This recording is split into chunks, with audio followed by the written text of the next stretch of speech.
Hello guys, this is Obasuyi Mama. Thank you for watching our video. Thank you for being there for us. Please do not forget to share with your friends and press the notification button. Also follow us on Facebook on Obasuyi Mama page. You can also see me on Obasuyi Mama backup page. We are there for you. Thank you for being there. Thank you, one love. I appreciate each and everyone. Bye.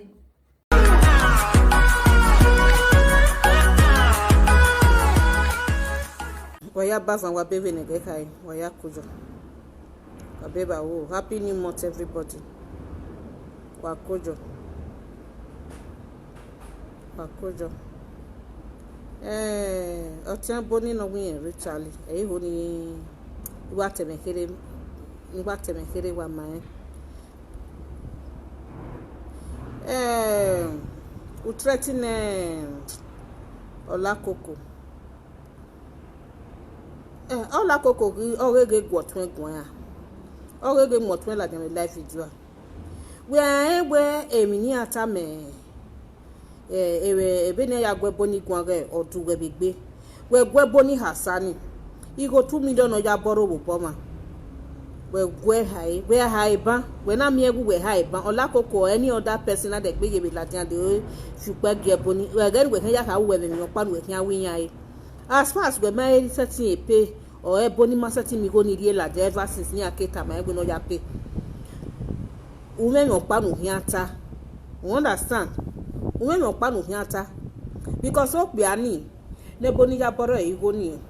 Of Yema or La Coco, or said only Namelatia. Now, Momeke na where giving a bony when or was a live video below or Wally, Yahia, William, Monari, and Nopa. Where was a teacher borrowed 2 million since 2019. Or Masseti Hassa. Or Maggie be one and we're not threatening anywhere or Gaeke, Italy, no Gae, Nigerian was silent. Onion, not a cornula, dear my brother. Eminuate watana, or Eminuate unahin, what a gwe Hassani, Wawa Joja, or Gae Menegbe video na Roro Megbe, Eminia Waiwa Joja Waya Hassani. Iwa Mohu wa Hassani. Na me we a menini tagging a family many. Eya ide better. You know the egbe ita be megi Hassani for ne. On one ide dia keme. Eru we ate yadmini binana my brother. You understand? Well, I can't bop on Saloba where Europe. We are setting was 2 million. We are setting 2 million of our borrow we can we Jenny Vitalia. Men no water. We are setting was Uriela Dianoma. Emi no my be that mo we set we no am you no work no tian wani. You understand? Huh? We are setting the 2 million we no borrow we are setting borrow ma 2 million. You know we give borrow a 2 million we ya we bo. Huh? When am you we tun when ya borrow we ga am go when ya borrow we ya. You go ga ku when ya borrow we. Huh? Oh come on no give do gwan yo we are threatening life for me. Work with family we go. Okay, your junior brother no Jordan one no be go. Wait on send a message again. Ever since ni ake go boni go. In 20 family any name of the family members name. Nya so nya give ba. Tony send a message again. Message no send the Ola Koko or say no na we gbe very oni. Or say no na be go. Okay, that which means wajaike. Emi ya fe na boni wajaike. Because I want to wajaike Ebony ga mo tinoja we gbe very oni. Wa ijere wo ota hole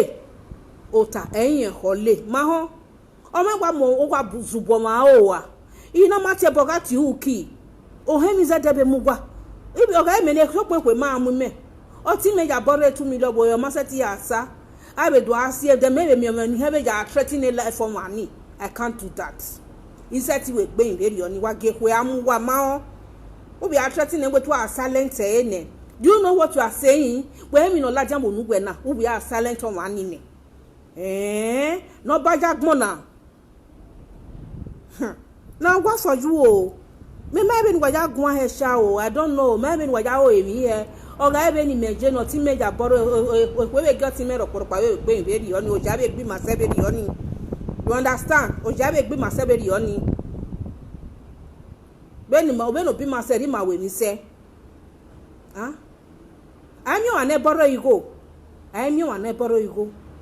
wana wo for near we borrow go but we borrow we pay back egbo wana borrow we go near egbe je say o tun boy any je say o say any boy ni na too like since 2019 is she not ashamed of herself?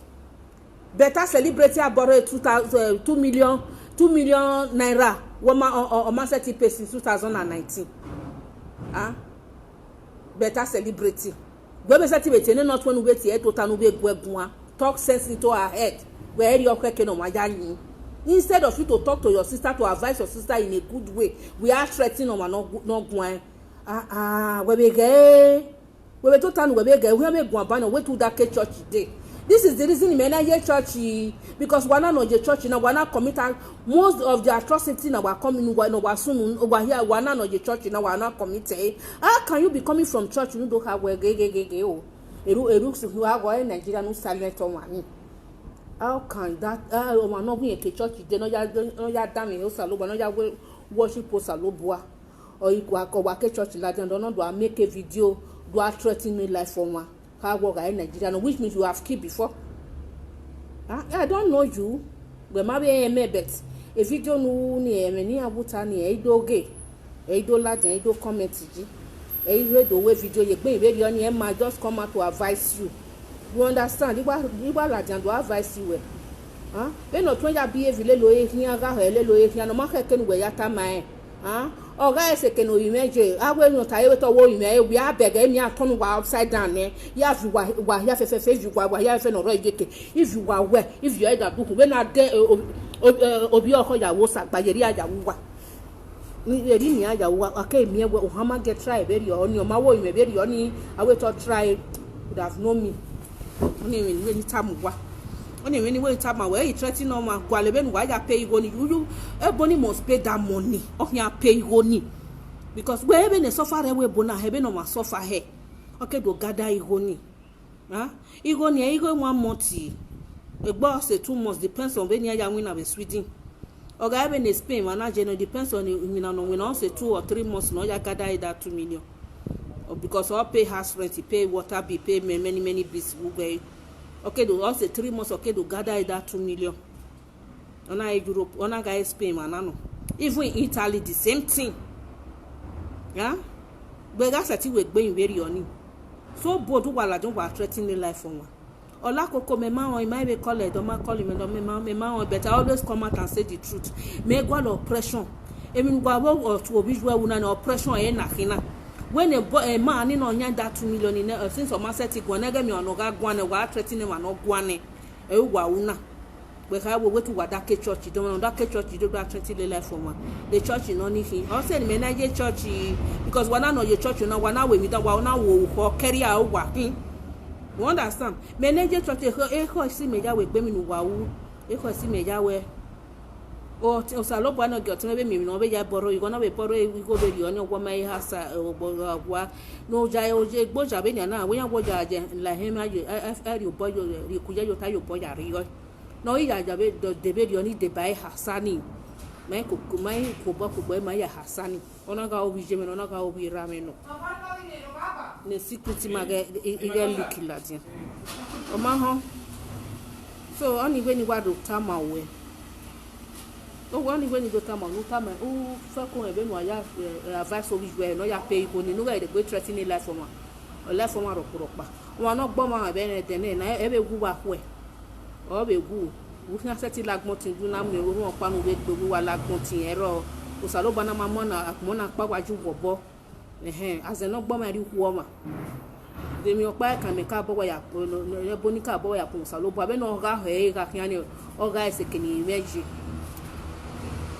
agwe no taje get we gbe very oni wa me na ya Ebony ya show example the whole world could have known me kakapo wa won ne we no gbu he gbe you understand when egbe kun wa ni egbe come abe me tamu wa na you understand when egbe kun wa ni egbe come abe he me suffer ya fi me la webo we vient la webo when you make na we do help me o mo pa do gun yan mu he uhe no uhege wi egin yan mu gian uhe ni sokun ma so dai superglue ya superglue iga imu hu da ke vi owe da du ku we na de du ku ya wo sagbaje na tama we slippers get size.